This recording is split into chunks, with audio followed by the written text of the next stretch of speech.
Yohanes Pembaptis mati dibunuh. Zakaria ayahnya Yohanes Pembaptis mati dibunuh. Sehingga Allah datangkan yang keren begitu loh. Yang keren yang bisa membangkitkan orang mati dan bisa menyembuhkan. Sekalipun dia kepanasan. Kenapa mereka kepanasan? Gak terima bahwa ternyata Allah mengutus orang yang lebih keren daripada nabi-nabi terdahulu, daripada Musa. Mereka kan sudah berpegang nih bahwa Musa adalah nabi yang paling hebat. Orang Yahudi, orang Bani Israel menganggap Musa adalah satu-satunya nabi yang paling hebat. Gak boleh ada yang lebih hebat dari Musa. Mereka sudah terdoktrin seperti itu. Sehingga kedatangan Nabi Isa membuat mereka sakit hati. Wah, ini mau mengubah-ubah ajaran kita nanti ini. Mereka Isa ini harus cepat-cepat dibasmi nih. Nah, sehingga mereka dengan daya dan upaya bersekongkol dengan orang-orang Romawi agar menumpaskan darah ini. Nah, Yesus mengatakan bahwa dia adalah juru selamat. Maka saya katakan ya, betul. Setiap nabi yang diutus oleh Allah, dia adalah juru selamat. Misal Musa di dalam Keluaran dikatakan kata Allah, aku jadikan kamu sebagai Allah bagi Fir'aun. Itu di dalam Keluaran. Aku jadikan kamu sebagai Allah bagi Fir'aun. Maksudnya apa? Orang yang ikut Musa, dia akan ikut Allah. Karena Musa adalah utusan, perwakilan Allah di bumi saat itu. Yang ikut, yang taat kepada Musa berarti taat aturan Allah. Karena Taurat Tuhan itu sempurna di dalam Mazmur. Taurat Tuhan itu sempurna, menyegarkan bagi mereka yang tak berpengalaman. Nah, begitu. Maka siapapun yang ikut Musa, maka Musalah juru selamatnya. Sama dengan istilah juru kunci, Mas. Saya punya rumah, saya pemegang kuncinya. Gak akan bisa masuk rumah saya tanpa kunci dari saya. Maka saya juru kunci istilahnya. Sama dengan juru selamat. Gak akan bisa sampai kepada Allah di zaman Musa tanpa harus beriman ke Musa. Tidak akan sampai kepada Allah di zaman Abraham kecuali harus ikut Abraham. Maka dikatakan pula kepada Yesus, dia memang juru selamat. Karena tak akan sampai kepada Allah kecuali lewat Yesus di zamannya. Gitu loh. Dan kehebatan ini sebenarnya pemberian. Mau sekeren apapun namanya pemberian, Saya punya mobil Alphard, tapi itu pemberian, maka tidak lebih keren daripada saya sebagai pembuat Alphardnya, gitu loh. Ada teman saya, dia punya Alphard tapi hasil diberi orang tua. Nggak keren, Mas, biasa saja. Tapi saya bisa membuat mobil Alphard itu yang keren. Allah pembuatnya.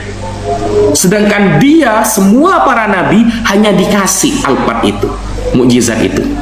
Sehingga tidak mungkin kemudian kita menyembah orang yang hanya dikasih Alphardnya. Seharusnya kita menyembah orang yang bisa buat Alphardnya, gitu loh. Paham? Sehingga datangnya Nabi Muhammad dinarasikan innama ana basyarum mithlukum yuha ilayya. Aku manusia biasa. Kenapa Nabi Muhammad selalu menarasikan aku manusia biasa? Karena sudah terlanjur terjadi kemarin sebelum aku ada nabi yang diutus karena keren sedikit lalu dituhankan. Sehingga Nabi Muhammad dinarasikan dalam Al-Quran, ana basyarum mithlukum yuha ilayya. Aku manusia biasa, bedanya aku cuma dapat wahyu. Kamu gak dapat wahyu, aku dapat wahyu. Aku orang pilihan yang dipilih oleh Allah. Makanya aku bisa begini, aku bisa begitu. Kenapa Nabi Muhammad selalu menarasikan aku manusia? Kemarin ada manusia yang diutus oleh Allah, dibikin keren sedikit, langsung dituhankan. Padahal hasil pemberian kekerenannya itu, kerennya itu hasil pemberian, bukan dari dirinya, gitu loh. Sehingga Nabi Muhammad di dalam surah Al-A'raf dikatakan, kul, katakan wahai Muhammad kepada umat kalian, katakan wahai Muhammad kepada umatmu, kata Allah, la amliku nafsi naf'an wala dhurran. Aku nggak bisa membuat bahaya, aku nggak bisa memberi manfaat. Illa masya Allah, kecuali atas kehendak Allah. Lau anni a'lamul ghaibah. Kalau aku tahu kepada dunia yang gaib apa yang akan terjadi, aku tahu, kata Nabi Muhammad, maka lastakthartu minal khairi wa ma massaniya minassu. Maka aku akan membuat banyak kebaikan dan aku akan menolak segala kejahatan. In ana illa nadhirun wa basyirun liqaumi yu'minun. Tapi apalah daya, aku hanya penyampai. Saya itu tinggal di Parut, kasih kelapa. Nah, Waalaikumsalam warahmatullahi wabarakatuh. Waalaikumsalam warahmatullahi wabarakatuh. warahmatullahi wabarakatuh. Saya pernah Hah? Ada ini. Oh, ada.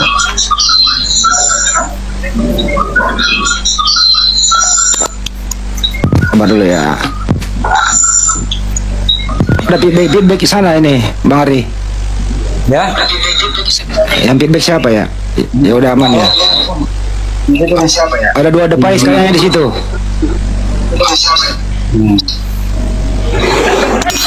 Ini aja. Ada 2 device ya, aman udah. Pak Hendri Tan, apa kabar Pak? Ya baik, baik. Setan 1, setan 2. Setan 2 monitor. Setan 1 sehat. Setan. Gimana Pak? Ya. Gimana Pak sekarang? Gimana? Baru datang aku dari Semarang. Oh, dari Semarang. Iya, iya, iya. Lebaran di mana Pak? Lebaran? Lebaran, tapi setelah Lebaran baru saya ke Jogja. Setelah Lebaran.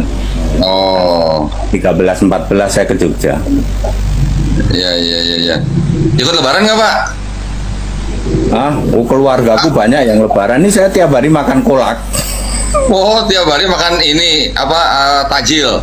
Adil, banyak kiriman.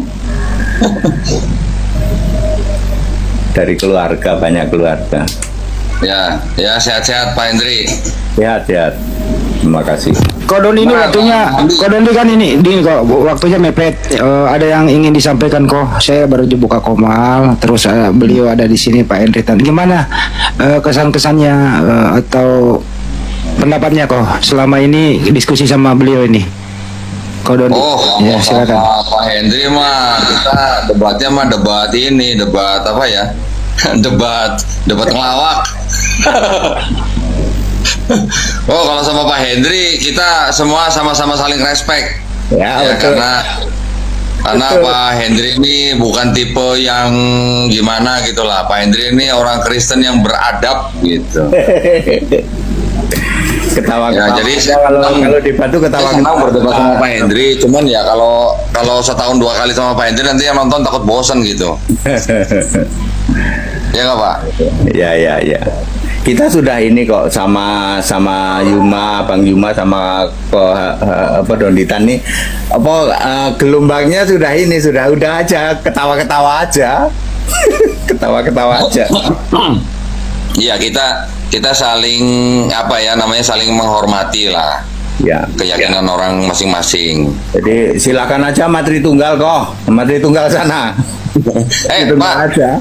Saya kemarin belum lama ngajakin Pak Budi Asali sama Esra Soru ngajak debat tentang topiknya Mika 5 ayat 2. Nggak mau dia Pak, katanya nggak penting itu Pak katanya. Bethlehem ya? Ayat 1 apa ayat 2? Ayat 2, Bethlehem Pak, Bethlehem. Oh. Nah. Kenapa dia nggak berani ya? Kenapa ya? Dia bilang katanya ayatnya sedikit, katanya cuma 1 katanya. Loh, kan saya bilang justru kalau ayatnya sedikit cuma 1 kan malah gampang jelasinnya. Oh, saya yakin 1000% nggak ada orang yang bisa mengalahkan saya gitu. Ya tulisannya gini, ini saya baca ini Pak, saya sampai ketawa. Karena kan waktu yang debat saya terakhir sama dia di mana? Di Surabaya. Ya. Kan sempet tuh bahas Mika 5 ayat 2. Nah, mungkin karena dia kupingnya kurang dengar, jadi dia nggak bisa nyimak saya punya presentasi kan. Dia bilang apa nih sebentar nih, kan saya bilang gini, Pak, ayo kita debat lagi topiknya Mika 5:2, kan kita waktu itu belum selesai. Terus dia bilang saya nggak seneng bahas Mika 5 ayat 2, ayatnya sedikit katanya gitu kan. Loh, kan Bapak kan bisa jelasin. Dia bilang tema itu saya dan Pak Esra Soru setuju bahwa Mika 5:2 tuh nggak ada pembahasan yang penting katanya gitu. Oh. Dia bilang kenapa nggak setuju? Justru banyak yang penting di Mika 5:2. Kan saya bilang Pak Budi kan yakin kalau Mika 5:2 itu kan buat Yesus. Apa nggak mau debat? Apa Bapak mau bilang itu bukan buat Yesus? Saya bilang gitu. Terus dia bilang sampai kiamat nggak akan ada orang yang buktikan kalau membuat Mika merujuk kan gitu. Ya, coba tanya Pak Esra gitu kan. Terus saya bilang, ternyata Pak Esra saya WA nggak jawab. Terus akhirnya dia bilang Pak Esra Soro juga nggak mau katanya gitu. Loh, saya bilang saya lebih senang bahas tentang Paulus. Saya bilang, yuk boleh Pak. Saya bilang kita bikin 2 sesi aja. Tapi Paulus itu panjang, bahasanya nggak bisa cuma 2 jam. Ya boleh, saya tambahin lagi Pak 2 jam. Jadi kita bikin 3 sesi. 1 sesi Mika 5 ayat 2, 2 sesi buat Paulus. Saya kasih 2 sesi buat Bapak, 2 sesi buat Paulus. Saya cuma minta 1 buat Mika. Tetap nggak mau Pak. Akhirnya saya bilang, ya kalau Bapak nggak mau ya saya cari pendeta lain. Ya silakan cari pendeta lain, katanya nggak penting itu Mika katanya gitu. Kok bisa, saya bilang Selamat malam. nggak penting. Iya. Ya sudah, cari lagi yang lain, pendeta lain lah. Ya, ya. Untuk membahas Mika, memang dia tidak memakai Alkitab yang ada tanda bintang. Sebenarnya kenapa kita memakai Mika 5 ayat 2? Karena di kitab Matius memang ada tanda bintangnya. Ya. Pencet bintang, larinya ke Mika 5 ayat 2. Ya sudah, kita nurut. Gitu. Nah iya, saya ajak bahas itu dia nggak mau Pak. Ya sudah. Saya bilang, kan Mika 2 ayat 6 itu kalau diklik bintangnya kan larinya ke Mika 5 ayat 2. Ya. Ya udah kan harusnya bisa buktikan bahwa itu memang penggenapan buat Yesus gitu kan di Matius. Kok nggak berani? Dia Ya ini udah Pak. sama Pak Atedin aja. Ya namanya juga budek asli Pak. Enggak, Atedin. saya Ya mau Petra kau. janganlah. Ya terangkan itu Pak Atedin. Ya. Petra diam dulu kau Petra sebentar. Pak ini kodon ini waktunya mepet. Saya udah undang kok Budi Asali. Bentar lagi masuk di sini. Oh Pak Budi mau masuk. Ya, saya udah undang beliau. Beliau mau masuk. Rekodnya nggak mas. Mau direkod. Udah sementara lah proses. Oh yang Bang Ali ya. Perhatiin di bawah ya, naikin ya Mbak Pendeta Budi Asali ya. Saya lagi siap konten soalnya nih Bang Andi nih. Iya ya. Ya silakan aja terakhir. Kok Dondi ada yang mau disampaikan buat kita semua kok? Ya. Salam buat iya. yang lain, Pak Dondi. Salam buat yang lain ya. Ya, salam Sehat Pak selalu. Pendirian, salam buat Pak siapa? Itu satu lagi siapa? Sama saya kamu. Pak Gerson. Ya, ya, oke. Oke, nanti kita Salam, ketemu Pak. lagi. Sehat, Pak. Ya, nanti ketemu lagi. Oke. Ya. Ya, buat teman-teman yang lain ya boleh berdebat. Tapi ingat harus dengan cara yang paling baik. Nggak boleh menghina agama orang lain. Nggak boleh menghina sesembahan orang lain. Itu aja sih pesan saya Bang Andi. Tapi ini kalau ini harus dijawab. Kalau Doni terbuka nih maupun banyak penonton. Kalau Doni suka otak-atik Bible orang terus ditafsirkan sendiri. Itu kalau Doni harus luruskan malam ini. Silakan kok. Nah gini, saya nggak boleh menafsirkan kitab suci orang ya. Makanya saya juga nggak ngotot ada nubuat untuk Nabi Muhammad SAW di dalam kitabnya orang Yahudi dan kitabnya orang Kristen. Saya nggak mau ngotot. Saya tambahin, yang diutak-atik Pak Dondi bukan Alkitab Kristen, itu Alkitabnya Tritunggal. Santai aja. Yang di itu kan Alkitabnya Tritunggal, bukan Alkitabnya Kristen. Yang kesalahannya 6.500 itu. Pak Hendri, ini Ya. Pak, saya kasih lihat Pak. Saya kasih lihat Pak. Apa? Udah beli ini Pak. Apa itu? Saya udah beli ini nih. Apa itu? The Greek English Interlinear ESV New Testament. Ini yang dipakai sama Yonatan Purnomo buat menyebutkan bahwa di dalam kitab mereka ada 6.577 kesalahan.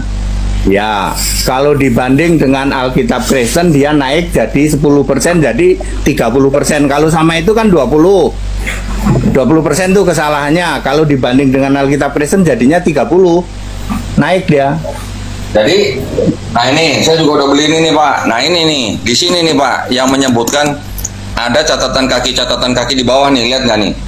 Ini di bawah nih catatan kaki nih. Ya.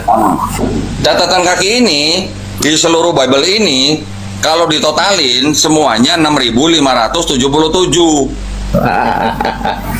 Ya, jadi itu Jonathan Purnomo ngomong ada 6.577 kesalahan. Itu bukan karena penelitiannya Jonathan Purnomo sendiri, tapi dia baca ini, gitu loh. Cuman nyatet dari catatan kaki ya. Ya. Malah cuma Yang nulis buku itu siapa kok? Hah? Orang mana yang nulis buku itu? Ini buku judulnya The Greek New Testament According to the Majority Text. Yang nulis ini Zen C. Hodge and Arthur L. Farstad. Nah ini nih. Sholat Jumat nggak tuh orang? Ya kagak lah. Oh ya udah. Nggak disunat juga, nggak disunat ya. dia yang tengok kiri tengok kanan itu. Nah, ini kalau ditotalin semua, catatan kaki ini kesalahannya ditotalin semuanya 6.577. Iya ya. Yang ngomong siapa 6.577? Itu profesor namanya Daniel Wallace. Ya wes lah. Jadi intinya kok tidak pernah menafsirkan, hanya membaca apa adanya gitu ya kok? Nah, Oh iya, tadi saya diwanti-wanti sama guru-guru saya di Majelis Ulama Indonesia. Kita berdebat boleh, tapi harus dengan cara paling baik dan tidak boleh menafsirkan kitab suci orang. Ya. Karena kalau kita menafsirkan kitab suci orang, sama juga kita tidak mau Quran ditafsirkan oleh orang yang bukan Islam, gitu ya. Jadi kalau kita tidak mau Quran kita ditafsir sama orang selain Islam, ya kita juga tidak boleh menafsirkan kitab suci orang. ya. Gitu. Dan saya kasih tahu, kok Doni tidak pernah menafsirkan Alkitab Kristen. Itu Alkitab milik Tritunggal.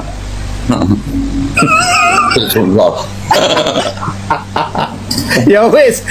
Terima kasih. Ribut-ribut di sana. Makasih kok. Salam. Ya, salam buat Salam semuanya buat yang ya. lain ya, kok. Salam buat yang lain. Pak Hendritan sehat-sehat Pak. Sehat-sehat Pak. Sehat. Pak. Teman-teman yang lain jangan lupa kunjungi channel Kodonditan. Di sana Siap. banyak ilmu yang Anda bisa dapat. Terima kasih kok. Kodondi sehat selalu, masya Allah. Amananillah kok. Hari Wibisono, makasih Bang Ari. Lanjut di sana bantuin Kodondi live. Jangan melek, lu, jangan melek. Bantuin Kodondi. Bang Ari, Sehat ya. Bang Ari, nomor WA aku ganti ya, nanti ku DM. Ya, jadi kok Donditan ini tidak pernah menjelek-jelekan Alkitab. Yang dia bahas itu bukan Alkitabnya Kristen. Ya mohon maaf, itu Alkitab sana loh. Sana berantem sama pendeta-pendeta di luar sana. Ya, saya ketawa-ketawa aja. Gini. Saya ketawa-ketawa Terima kasih. aja. Ya Pak, saya beda ya Pak. Kami memakai Alkitab Kristen Pak. Alkitab Kristen yang dasarnya jelas. Makanya ribut-ribut di luar sana tak cuekin aja gitu. Gitu Pak.